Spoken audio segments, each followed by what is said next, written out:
Hello, I just had a real estate education with Uncle G. I'm Ria, and here are my 12 lessons learned on today's topic, how to analyze rent roll. Lesson 1.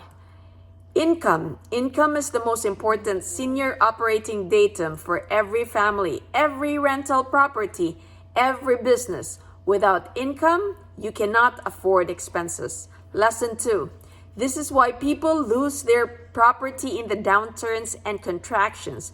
People lose their property because they cannot fund the carpet, the flooring, the kitchen, the landscaping, the rehab, the taxes.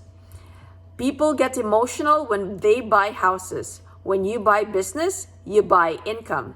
Third, Uncle G just closed on a $92 million property and he bought it based on income. He didn't buy it because it was pretty. Yes, it was beautiful. It had great schools. It had a great pool. It was located in a great location. He bought it based on income, the expenses, and the net operating income.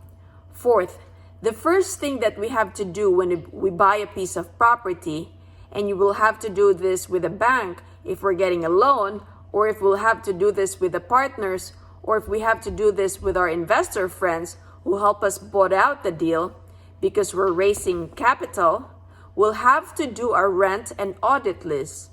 The who, the what, the when. We need to know about the rent and audit list. Lesson 5. You don't have to start where you actually start, but everybody starts where they think they have to start. The difference between where you think to start and where you should start are: what are they paying? How do they pay? Where's the report? Where's the lease termination date? Where is the credit report? Lesson 6. 7 things on the rent roll. Number 1. What is the gross potential rent? What can you achieve? Number 2. What is the effective maximum amount that you can achieve as the gross rent? Effective rent is the difference between gross and the effective, which is the vacancy and the concessions. This will be further verified and validated by the lease. Number 3, what is the market rents? What is your neighbors on the right and on the left renting for? Number 4, what is the occupancy? How many people are really living in the building? This doesn't include the freeloaders. 7th lesson, if the property is big enough, they don't actually do this lease audit by themselves. Uncle G pays a company to do this. It's $40 a unit for the lease audit. The what, the when, the where, the who. 7 things to learn on the rent roll. This is number 5. What does the tenant do? 6. When did he move in? And 7th, where is the check?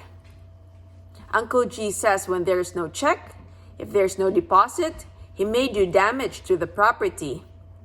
So a lot of times, you can have what is called phantom renters. Phantom renters.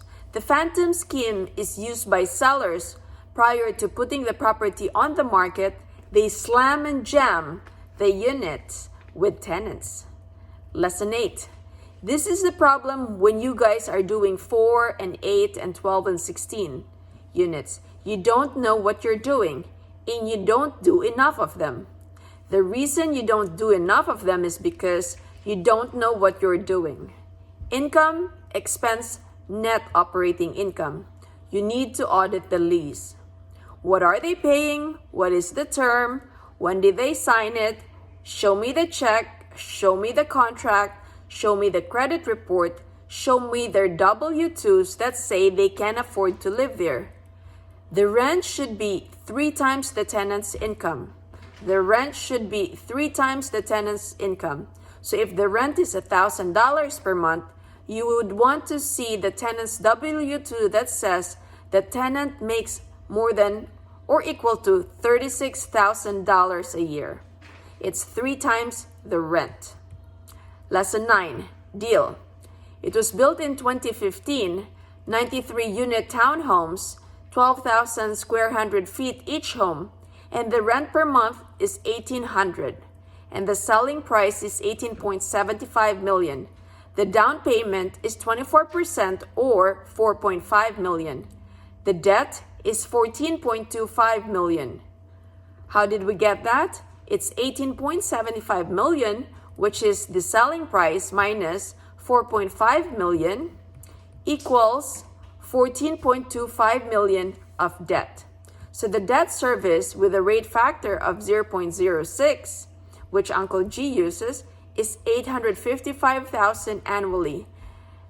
So how did we get that? It's 14.25 million, which is the selling price, times 0.06. We get 855,000 annually of debt service. So for gross income, rent times units times 12 months, in this situation, it's $1,800 per month of rent times 93 units times 12 months. It's approximately $2 million if 100% occupied. Net operating income is gross income minus operating expenses, and roughly about 40%.